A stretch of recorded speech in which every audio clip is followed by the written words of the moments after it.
¿Cuáles son los 12 principales impactos en los estados financieros del 2020 por la crisis actual de la pandemia por el COVID-19? ¿Ok? Los 12 principales cambios que usted debería realizar en su contabilidad en el año 2020 son los siguientes. El primero, reversar algunos avalúos de inmuebles, ¿sí? ¿Por qué?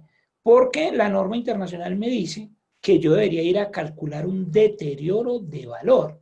Y pues no tiene sentido tener valorizados los inmuebles en este momento. Y también los bienes muebles. Hubo gente que valoró hasta sillas y mesas viejas cuando la NIC 16 dice que no es necesario. Por ejemplo, si yo estoy sentado en esta silla y la estoy usando, no por eso hay que valorarla. Yo puedo simplemente hacer una revelación, sino que acá, digamos, a la gente se le dijo que tenía que valorar hasta las papeleras de baño. Y ahora con el tema del COVID, pues se deben reversar esos avalúos en la mayoría de los casos. Recuerde que la NIC dice que es opcional valorar propiedad, planta y equipo. Lo dice la NIC 16 en el párrafo 19, en el párrafo, 29, y la NIC Pymes en el párrafo 17.15, ¿sí?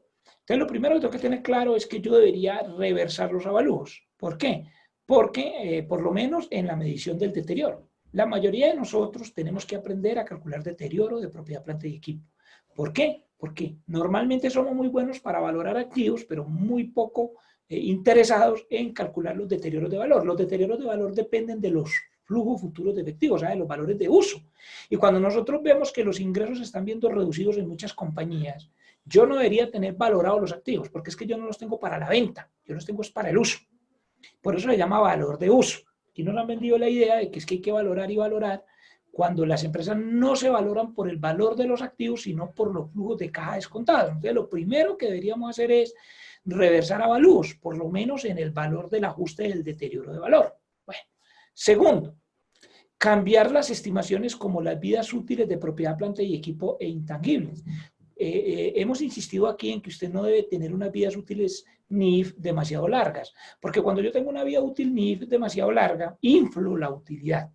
Y al inflarla termino pagando más impuestos, dado que el artículo 137 del Estatuto Tributario dice que a mí la DIAN me puede tomar la vida útil NIF. De ejemplo, yo tengo una máquina y la estoy depreciando para la parte tributaria en 10 años, pero para NIF le puse 25 años.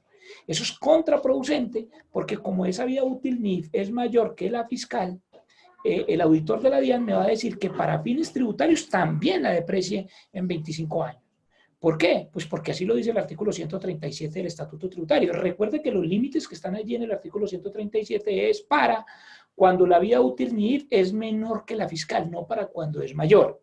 Y además, hemos insistido aquí que tener una vida útil muy larga infla la utilidad contable y aunque usted le ganara la discusión a la DIAN, al inflar la utilidad contable, el que termina pagando más impuestos es el socio. ¿Por qué el socio?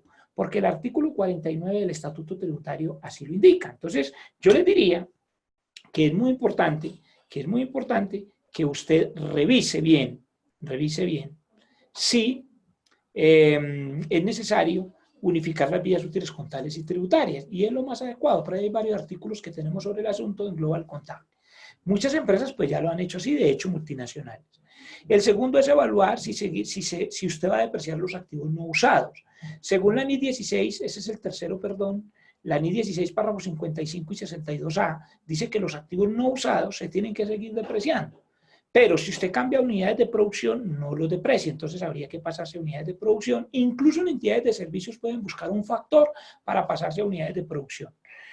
Otro tema tiene que ver con el deterioro de cuentas por cobrar usando el método, por ejemplo, de pérdidas esperadas, que fue lo que explicamos en un videito anterior, en la consulta anterior. El quinto es estimar todas las provisiones pasivas por demandas laborales, por terminación de contratos de manera anticipada, contratos de arrendamiento, todo lo que tenga que ver con contratos onerosos. Por ejemplo, yo tenía un arrendamiento, pero no puedo usar el local, entonces eso me vuelve un contrato oneroso y tal vez voy a tener que pagar una cantidad de dinero ya comprometida. Estimar los efectos de la diferencia en cambio. Los efectos de la diferencia en cambio han sido muy fuertes. El séptimo es reestimar los impuestos diferidos. Mucho cuidado con los impuestos diferidos, especialmente en pérdidas fiscales. Hemos insistido en eso. Hay gente que tiene pérdidas fiscales y los tiene reconocidos en el activo y tiene reconocido que un activo por impuesto diferido. En realidad, la CINI 23 y más con la pandemia me dice, oye, vuelve y evalúa eso, porque muchas veces no tienes cómo garantizar que vas a tener suficientes rentas líquidas futuras para mantener esos activos por impuestos diferidos. ¿Qué otro ajuste? Era el recalcular los presupuestos de las empresas. ¿Por qué? Pues porque se requiere precisamente para calcular los valores de uso y porque habíamos hecho, digamos, todo el tema de previsión de hechos futuros que se habían llevado a los informes de gestión, habría que reconsiderarlos. Otro tema tendría que ver con evaluar la empresa si continuará o no en funcionamiento de acuerdo con la NIA 570. Hay una charla muy buena que hizo el señor Peña, el doctor Peña, del Consejo Técnico de la Contaduría Pública, está ahí en Actualices en Casa, sobre todo este tema de la insolvencia empresarial. Les recomiendo mucho mirar ese video y en general todos los consejeros que participaron en el tema de la orientación profesional número 18, de las capacitaciones que se dictaron a través de Actualícese sobre esta orientación profesional. Y también el concepto que sacó la Supersociedad. La Supersociedades también sacó una guía sobre los ajustes por COVID-19. Ojalá lean la miradita, una guía muy completa, la guía de las Supersociedades, basada justamente en aspectos que ha considerado el Consejo Técnico o en los mismos aspectos, ¿ok? No necesariamente en la misma orientación, pero sí en los mismos aspectos. Los auditores también deben solicitar todo lo anterior y volver a evaluar los riesgos, todo el tema de NIA 315 y aplicar nuevamente la NIA 540 sobre las estimaciones contables. Y por último, creería uno que hay que ajustar políticas contables en las empresas con todo el tema del COVID-19. Esa es la respuesta a la pregunta sobre cuáles serían los 12 principales cambios que habría que hacer por COVID-19 en los estados financieros del año 2020.